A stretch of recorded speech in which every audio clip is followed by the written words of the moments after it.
Welcome back to Food Forest Feast, where I take fruits and veggies from my food forest and turn them into delicious recipes. Today is a gorgeous, crisp autumn day. It's mid-October, the weather has finally started to cool down, so I decided to head over to my friend's persimmon tree and pick some fruit for a wonderful persimmon ice cream recipe. So technically, this is not an ice cream, but a frozen custard because I have a bunch of duck eggs to use from the ducks that have been laying on my farm. So we are going to make a persimmon frozen custard with duck eggs. This recipe is simple. We just need 1 soft hachiya persimmon, 3 eggs. We're just going to use the yolks. I chose duck eggs, but chicken eggs work just fine. We're going to need some pure cane sugar. We can do heavy cream. We could do a blend of whole milk and cream. At least some of the liquid should be cream to make it nice and thick. If you don't have an ice cream maker, pop online. There are ways to take this base recipe and turn it into ice cream even without a machine. Now, here's an important note. We need to make sure that this persimmon is super gooey and soft. When the hachiya type persimmons, these oblong shaped persimmons, are hard, they are actually incredibly astringent and will give you terrible cotton mouth. So we need to make sure that our persimmons are nice and gooey and soft before we cook with them. Step 1, we are going to cook this mushy persimmon down in a saucepan with just a pinch of sugar on medium-low heat. Next step, we are going to separate the yolks from the whites of our duck eggs. Now, if you're using duck eggs and you're not familiar,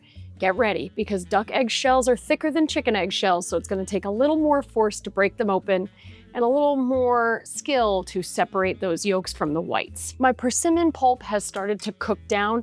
I'm gonna mash it just to get all of the skin broken down. You could blend this, but to be honest, my daughter's napping right now and I do not want to wake her up with the blender, so I'm just going to do it by hand so I don't ruin that nap. The next step, we are going to gently warm the 2 cups of cream or cream milk mixture in our saucepan. Now, we are going to be very low heat with this because we just need to dissolve the 3/4 cup sugar. We don't want to burn or scald, so keep this heat very, very low. We're going to pour the sugar in and stir it until it is just dissolved, then take it off the heat. After the sugar's dissolved, we're going to add back in that persimmon mixture, then pop it in the fridge to get it very cool. This is a minimum of 2 hours chilling, but ideally overnight in a very cold fridge. Set your fridge setting to the coldest temperature if you can. That's going to help tremendously. If you're not getting the right results on this recipe, 9 times out of 10, it's because the machine attachment was not cold enough.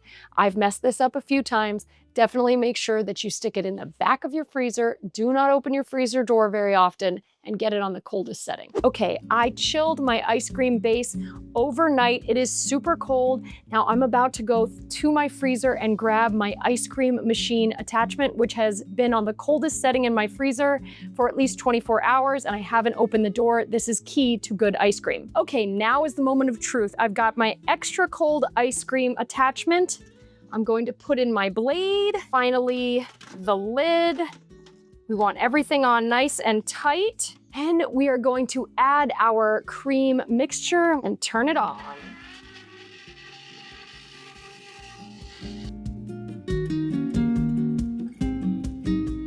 It took about 5 minutes in the ice cream machine, but this turned out perfect. Oh my gosh. They say that duck eggs make all your baked goods a little bit more rich and creamy, and I have to agree. This is my first time making duck egg custard, but not my first time making it with chicken eggs.